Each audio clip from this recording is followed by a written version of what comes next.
Bismillahirrahmanirrahim. Assalamualaikum warahmatullahi wabarakatuh. Salam sejahtera untuk kita semua.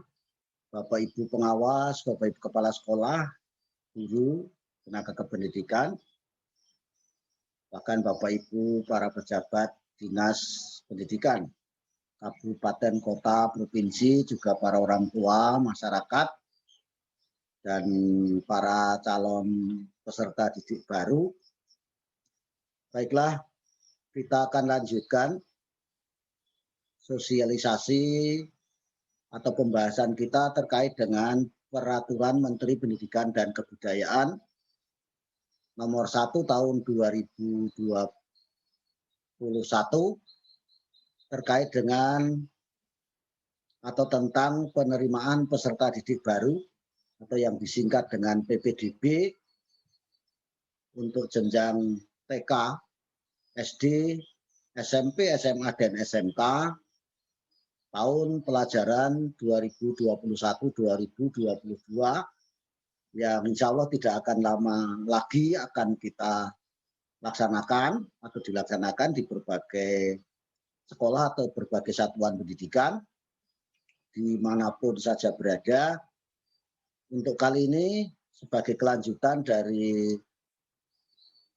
sosialisasi saya yang pertama, pada bagian pertama sudah kita bahas pasal 2 sampai pasal 25. Nah, pada bagian kedua atau bagian terakhir dari sosialisasi Permendikbud nomor 1 tahun 2021 ini, kita akan bahas pasal 26 sampai pasal 46. Untuk menyingkat waktu, izinkan saya share screen ya Bapak Ibu sekalian.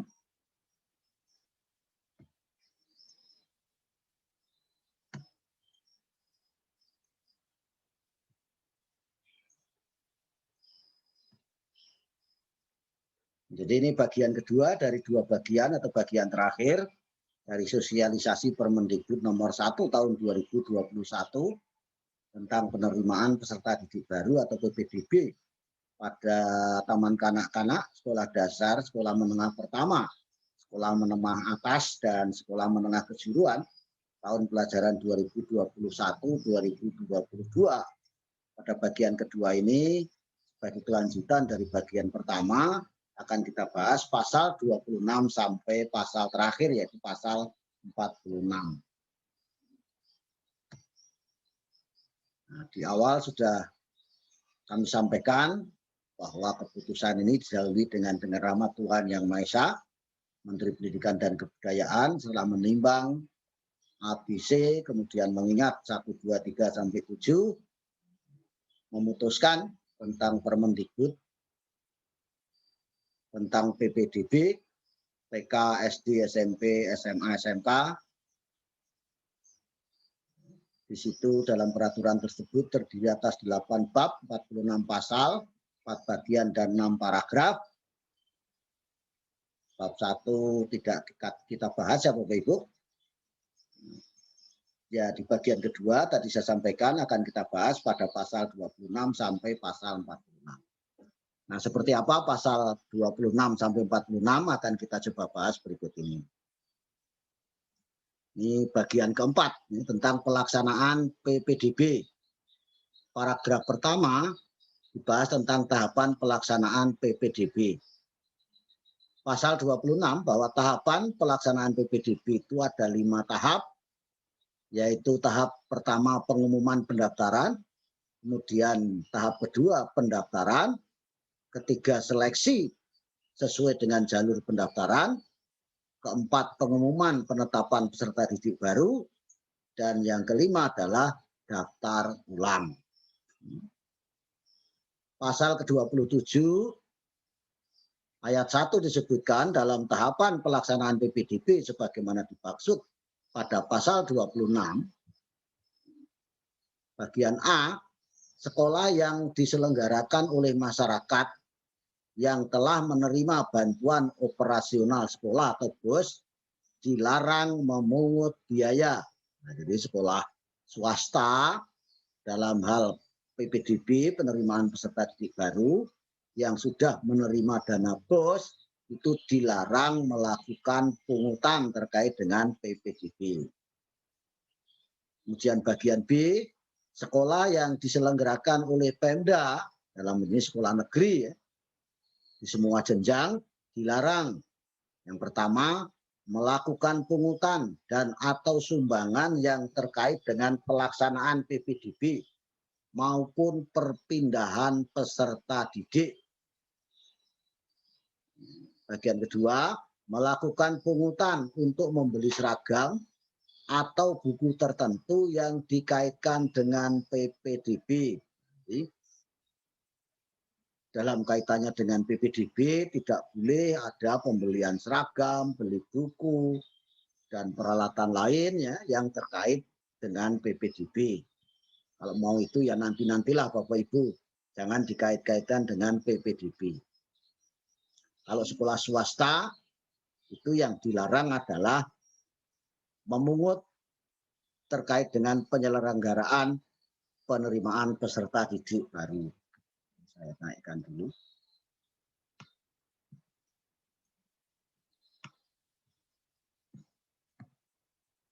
Nah, pada ayat kedua, pelanggaran ketentuan larangan sebagaimana dimaksud tadi tentang pungutan biaya terkait dengan PPDB untuk sekolah swasta, untuk sekolah negeri, ya termasuk PPDB, sumbangan lain termasuk kaitannya dengan buku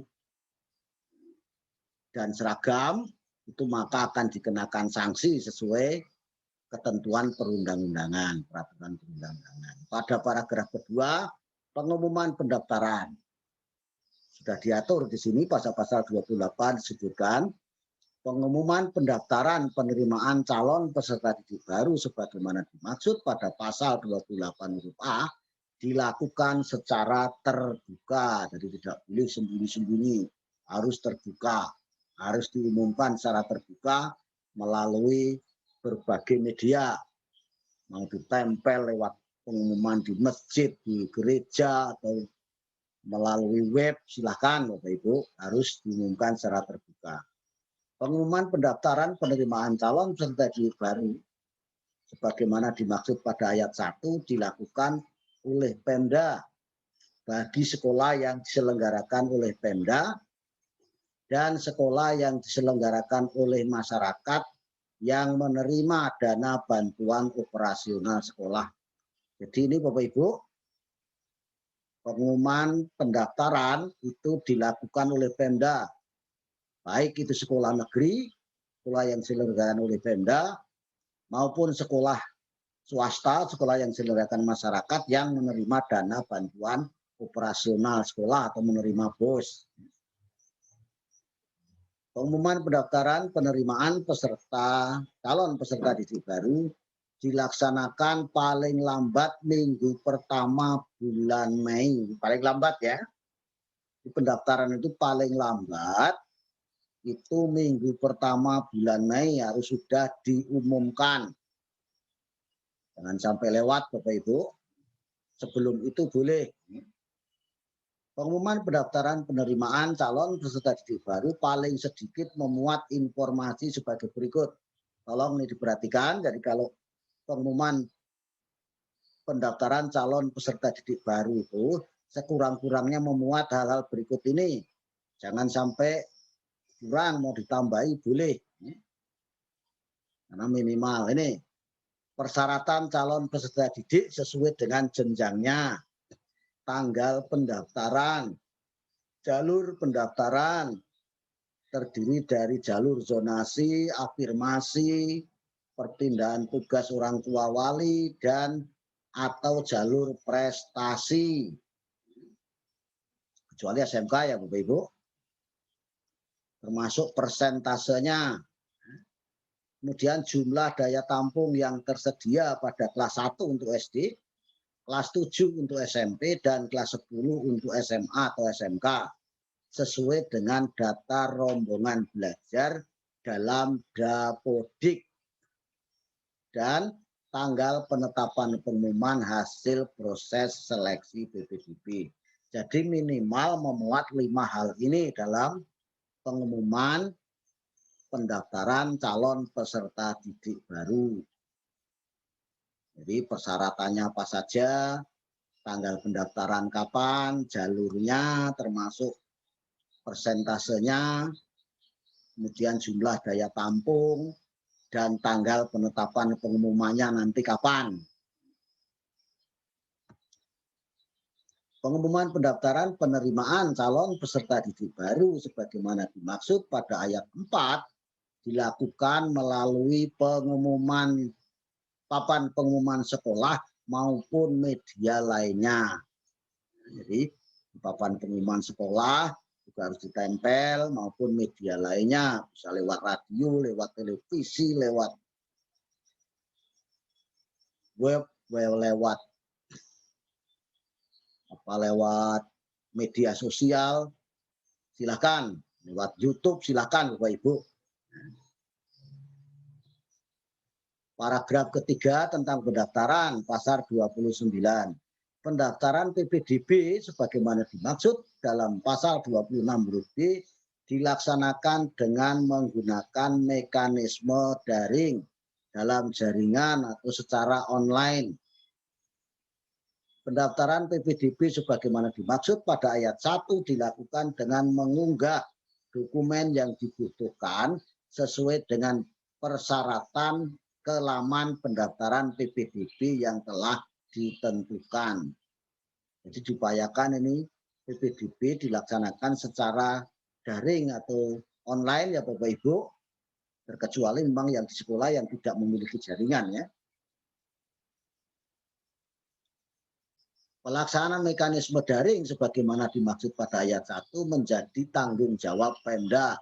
Nah, ini yang bertanggung jawab bisa tidaknya sekolah melaksanakan PPDB secara daring itu adalah tanggung jawab Pemda.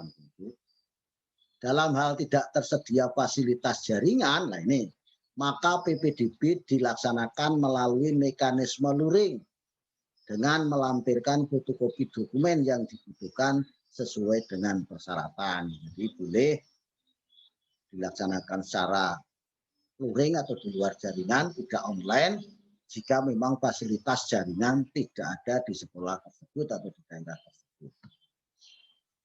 Paragraf keempat tentang seleksi sesuai dengan jalur pendaftaran. Pasal 30,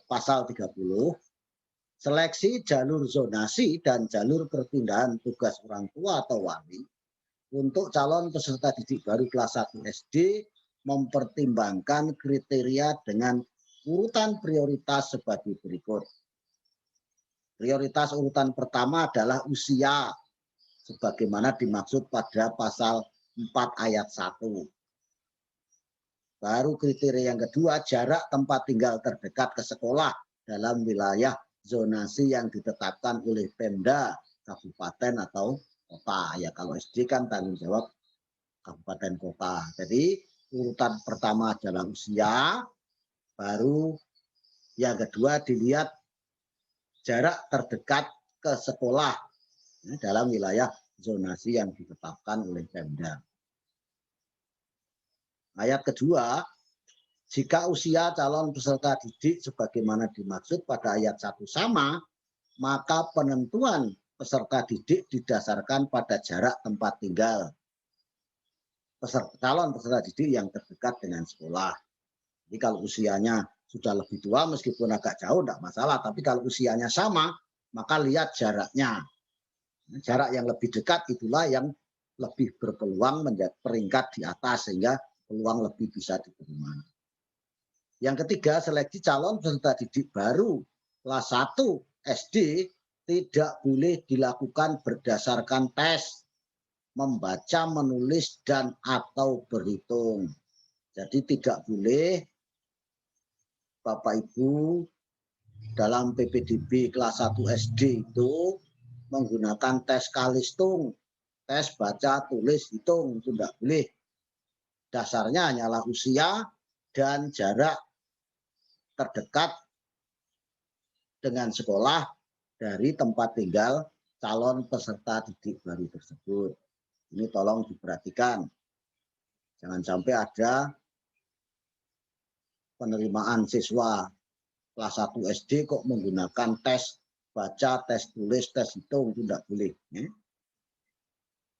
Pasal 31 ayat 1 seleksi jalur zonasi untuk calon peserta didik baru kelas 7 SMP dan kelas 10 SMA dilakukan dengan memprioritaskan jarak tempat tinggal terdekat ke sekolah dalam wilayah zonasi yang ditetapkan. Jadi prioritas pertamanya adalah jarak. Jika jarak tempat tinggal calon peserta didik dengan sekolah sebagaimana dimaksud pada ayat 1 sama, maka seleksi untuk pemenuhan kuota daya tampung terakhir menggunakan usia peserta didik yang lebih tua berdasarkan akta kelahiran atau surat keterangan lahir. Jadi kalau jaraknya sama, maka untuk peringkat terakhir yang diterima menggunakan umur yang lebih tua, itu yang lebih punya peluang untuk diterima. Bagi batas akhir ya Bapak Ibu.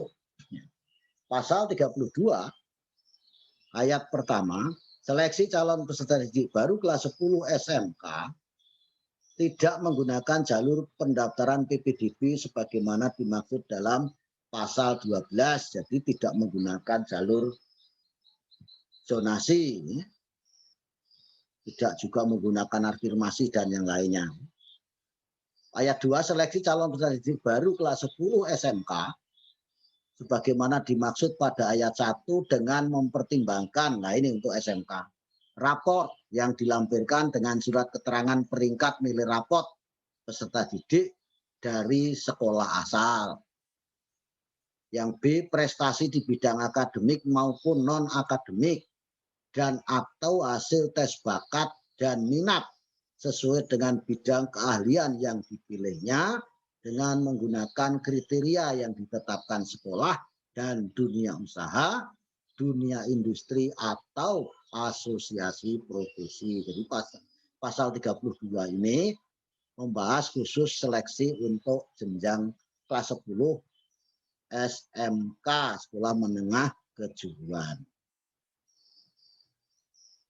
Raport sebagaimana dimaksud pada ayat 2 huruf A menggunakan nilai raport pada 5 semester terakhir. Jadi 5 semester terakhir. Yang keempat, seleksi calon peserta didik baru kelas 10 SMK harus memprioritaskan calon peserta didik yang berasal dari keluarga ekonomi tidak mampu dan atau penyandang disabilitas paling sedikit 15% dari daya tampung. Dari daya tampung sekolah. Nah ini tolong Bapak Ibu, kepala sekolah, guru di jenjang SMK, dan juga Bapak Ibu pejabat dinas provinsi terutama yang membawa SMK, tolong ini diperhatikan pada alinea keempat ya, bahwa seleksi calon peserta didik baru kelas 10 SMK itu harus memprioritaskan paling sedikit 15% dari keluarga ekonomi tidak mampu dan atau penyandang disabilitas. Kalau paling sedikit itu lebih boleh, ya, kurang enggak boleh. Ya. Yang kelima, seleksi calon peserta didik baru kelas 10 SMK sebagaimana ayat 2 dan 4, SMK dapat memprioritaskan calon peserta didik yang berdomisili terdekat dengan sekolah paling banyak 10% dari daya tampung. 10% ini paling banyak untuk yang terdekat dengan sekolah. Jadi untuk dari keluarga tidak mampu dan disabilitas tadi paling sedikit 15%. Untuk terdekat dari sekolah untuk SMK tadi paling banyak 10%, kurang boleh. Pasal 33, jika berdasarkan hasil seleksi PPDB, sekolah memiliki jumlah calon peserta didik yang melebihi daya tampung, maka sekolah wajib melaporkan kelebihan calon peserta didik tersebut kepada Dinas Pendidikan sesuai dengan kewenangannya. Artinya kalau jenjang SD, SMP, kalau di situ kelebihan calon peserta didik segera lapor ke Dinas Kabupaten Kota. Kalau SMA, SMK, lapornya ke Dinas Pendidikan Provinsi. Ayat kedua, Dinas Pendidikan sesuai dengan kewenangannya menyalurkan kelebihan calon peserta didik sebagaimana dimaksud pada ayat 1, tadi yang dilaporkan kelebihan dari sekolah-sekolah tadi, yaitu menyalurkan pada sekolah lain dengan wilayah zonasi yang sama. Ingat, zonasi yang sama. Ayat ketiga, dalam hal daya tampung sekolah lain dalam wilayah zonasi yang sama.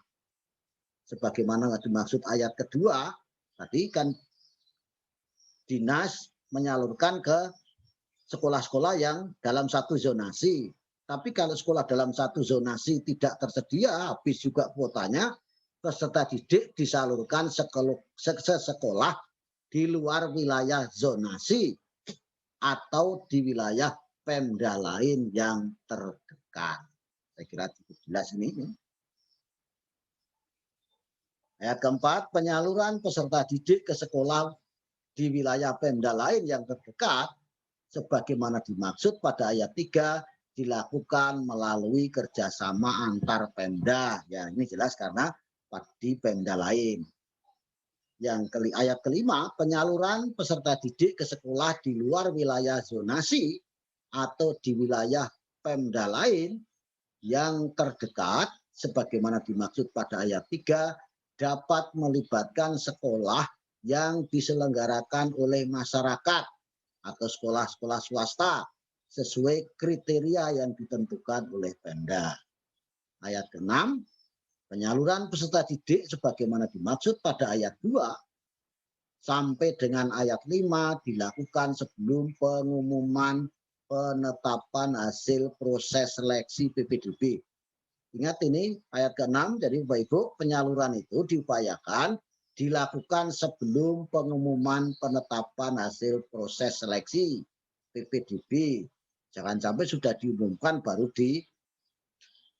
disalurkan. Ayat ke-7, dalam pelaksanaan PPDB, sekolah yang diselenggarakan oleh Pemda, yaitu sekolah negeri dalam hal ini, tidak boleh menambah jumlah rombel, jumlah rombongan belajar. Jika rombel yang ada telah memenuhi atau melebihi ketentuan rombel dalam standar nasional pendidikan dan sekolah tidak memiliki lahan dan atau menambah ruang kelas baru. Maksudnya begini, jadi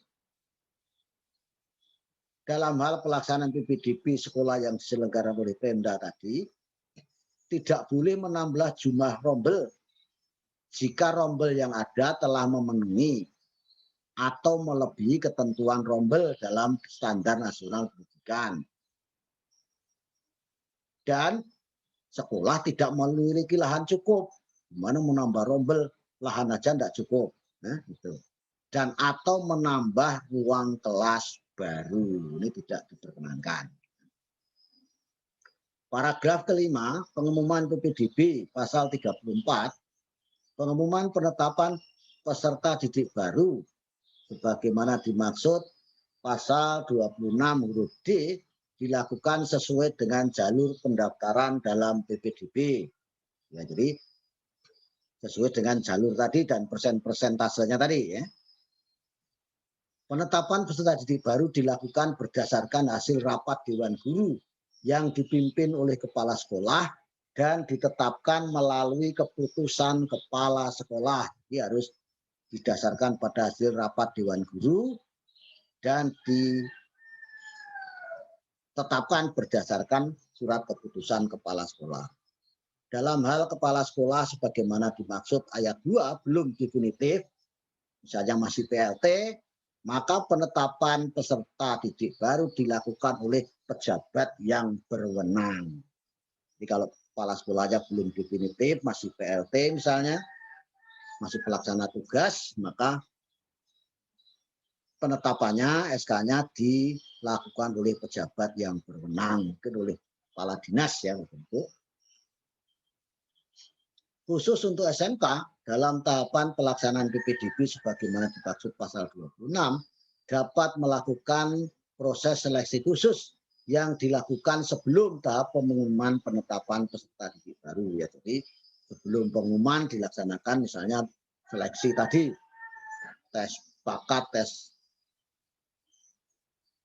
sesuai dengan kompetensi misalnya ya.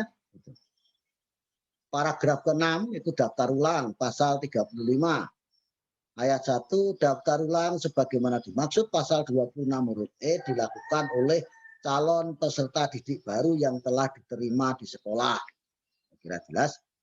Ayat kedua, daftar ulang sebagaimana dimaksud pada ayat 1 untuk memastikan statusnya sebagai peserta didik pada sekolah yang bersangkutan dengan menunjukkan dokumen asli yang dibutuhkan sesuai dengan persyaratan. Jadi kalau pada saat pendaftaran tadi masih menggunakan fotokopi, bukan dokumen asli, maka pada saat daftar ulang diupayakan menunjukkan aslinya. Bab ketiga, pendataan ulang dan pemutakhiran data. Pasal 36, sekolah melakukan pendataan ulang untuk memastikan status peserta didik lama pada sekolah yang bersangkutan. Ini daftar ulang itu Bapak Ibu ya. Jadi boleh sekolah itu melakukan pendataan ulang untuk memastikan status peserta didik lama pada sekolah tersebut. Pendataan ulang bagaimana dimaksud pada ayat 1 tidak boleh memungut biaya. Jadi pada pendaftaran ulang siswa atau pendataan ulang siswa lama itu juga tidak boleh memungut biaya. Pasal 37, sekolah melakukan pengisian dan pemutakhiran data peserta didik dan rombongan belajar dalam Dapodik secara berkala, paling sedikit 1 kali dalam 1 semester. Saya kira ini sudah jelas dan sekolah sudah melaksanakan ini ya. Bab keempat, perpindahan peserta didik. Ini penting Bapak Ibu. Pasal 38 ayat 1, perpindahan peserta didik antar sekolah dalam satu daerah kabupaten atau kota, antar kabupaten kota dalam satu daerah provinsi, atau antar provinsi dilaksanakan atas persetujuan kepala sekolah asal dan kepala sekolah yang dituju. Jadi Bapak Ibu orang tua kalau mau memindahkan putra putrinya karena sesuatu dan lain hal, tolong hubungi dulu kepala sekolah yang mau menerima itu ada lowongan, ada tempat apa tidak, jangan sudah terlanjur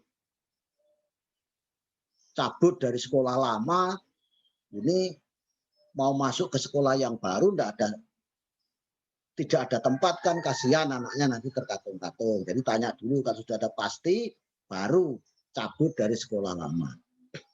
Ayat kedua, dalam hal terdapat perpindahan peserta didik sebagaimana dimaksud pada ayat 1, maka sekolah yang bersangkutan wajib memperbaharui Dapodik, artinya sekolah yang siswanya pindah keluar ya memperbarui data di Dapodik. Sekolah yang menerima peserta didik pindahan ya harus memasukkan calon peserta tersebut ke dalam data pokok pendidikan atau Dapodik. Ayat ketiga, perpindahan peserta didik sebagaimana dimaksud ayat 1 dan 2 wajib memenuhi ketentuan persyaratan PPDB dan atau sistem zonasi yang diatur dalam peraturan menteri ini. Jadi meskipun siswa peserta didik pindahan mungkin bukan untuk siswa baru kelas 1 SD, kelas 7 SMP, kelas 10 SMA SMK, tetap juga harus memenuhi ketentuan persyaratan PPDB dan atau sistem zonasi yang diatur dalam peraturan ini.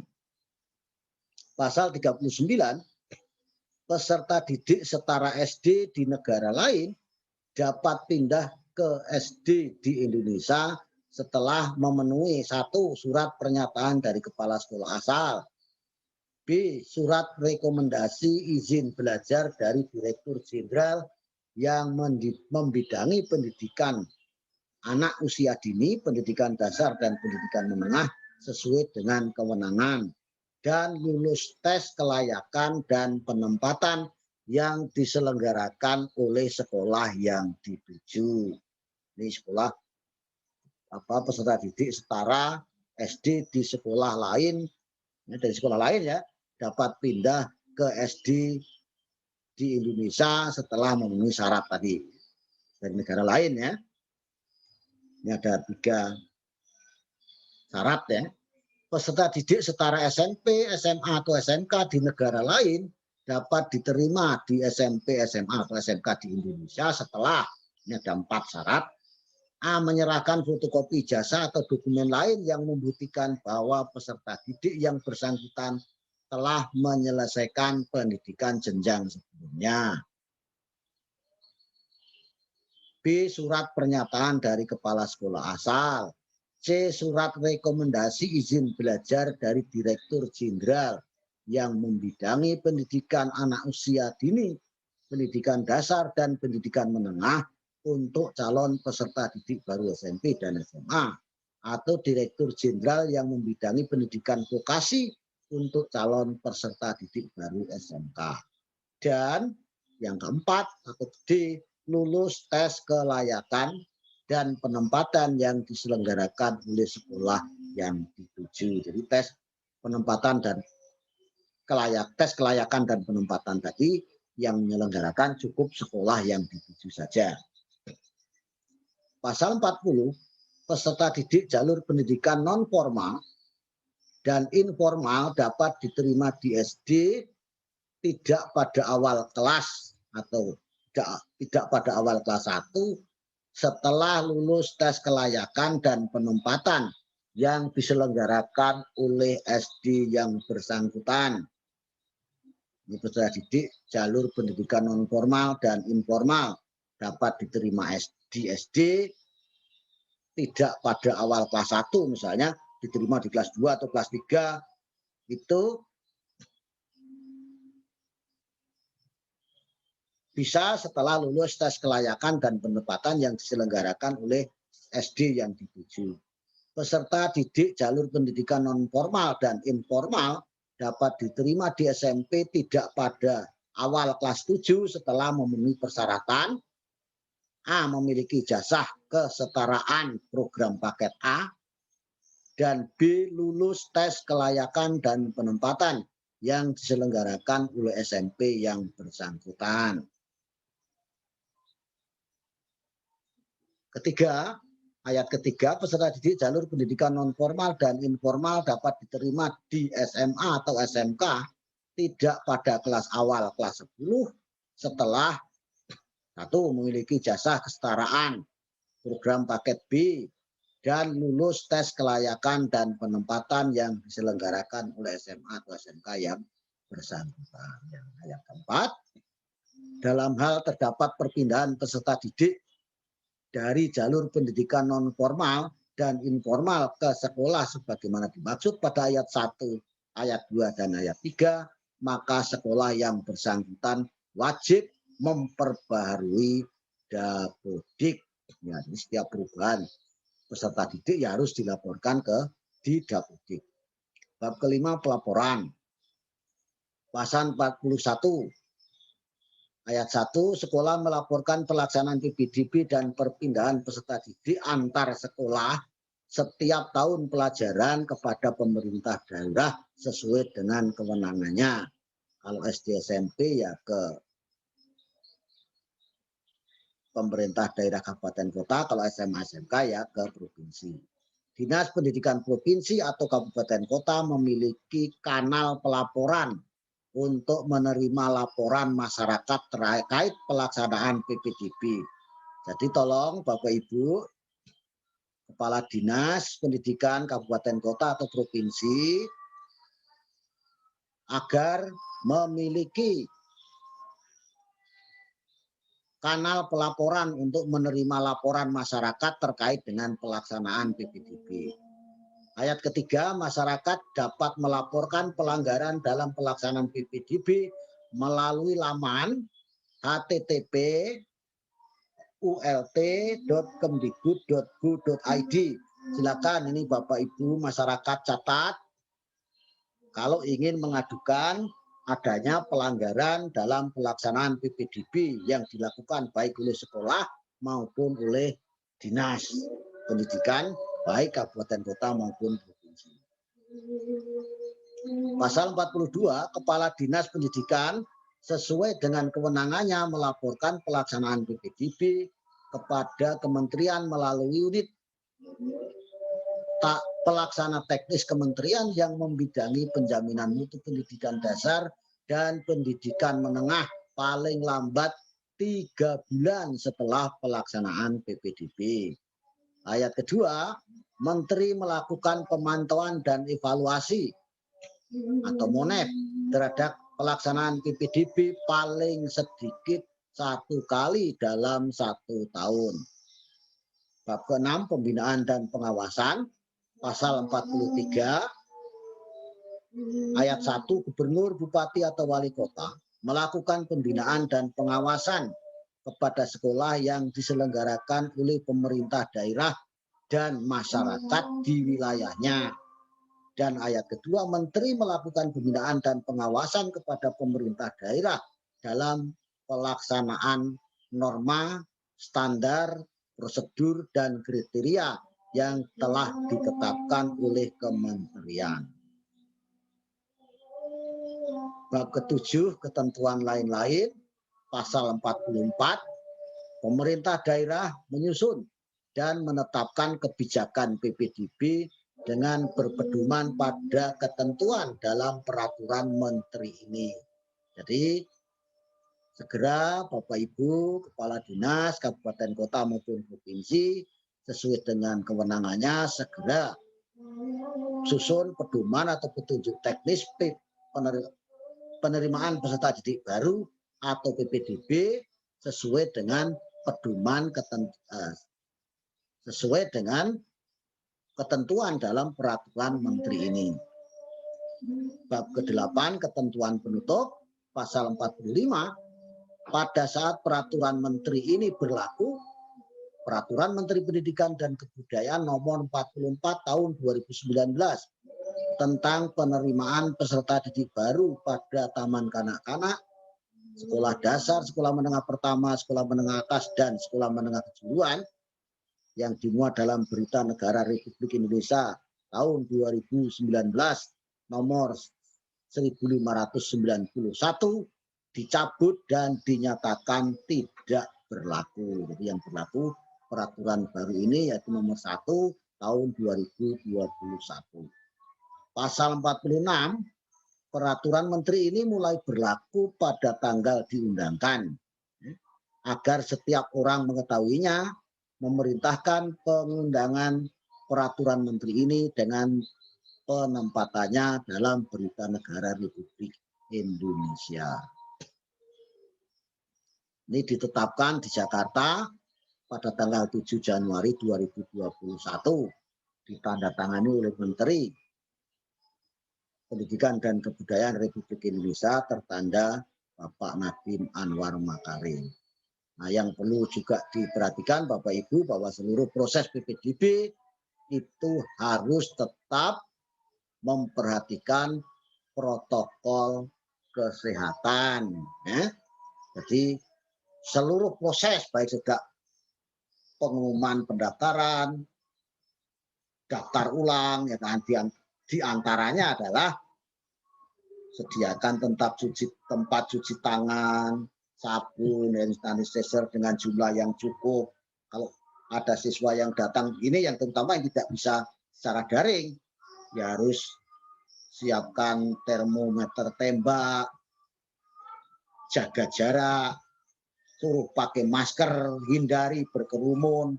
Jadi ini tetap Bapak Ibu demi menjaga dari berbagai kemungkinan penyebaran coronavirus BCAC atau COVID-19.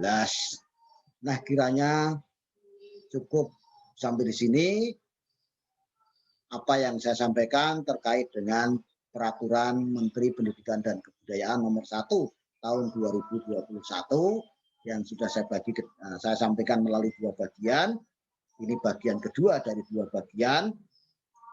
Bagian pertama kita bahas pasal 2 sampai pasal 25. Bagian kedua atau bagian terakhir ini tadi kita bahas pasal 26 sampai 46. Kalau ada hal yang dirasakan kurang berkenan atau ada hal yang masih belum jelas, silakan Bapak Ibu bisa bertanya baik lewat channel YouTube saya atau lewat SMS atau lewat telepon atau lewat WA di nomor saya 082153003192. Apabila ada yang menginginkan Permendikbud terkait dengan Permendikbud nomor 1 tahun 2021 ini, kami persilahkan Bapak Ibu ini Permendikbudnya supaya saya tidak terkesan mengada-ada. Ini Bapak Ibu ya, saya lihatkan sebentar dari atas ya.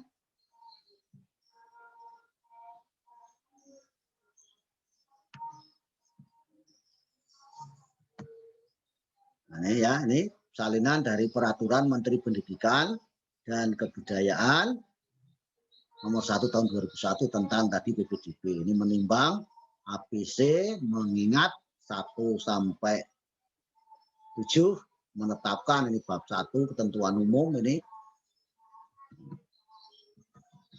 Kebetulan sudah mau asar Bapak Ibu ya, saya tidak bisa berlama-lama. Nih, ya. Nih peraturannya, silakan nanti kalau ada Bapak Ibu kepala sekolah atau guru atau masyarakat yang menginginkan, silakan bisa WA saya, nanti saya kirim ini. Ya, mudah-mudahan bermanfaat.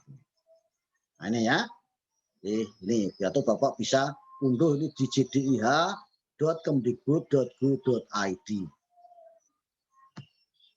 Nah kiranya demikian Bapak Ibu, mudah-mudahan sosialisasi ini bermanfaat. Dan mohon maaf atas segala kekhilafan dan kekurangan. Saya akhiri. Assalamualaikum warahmatullahi wabarakatuh. Salam sejahtera untuk kita semuanya. Terima kasih.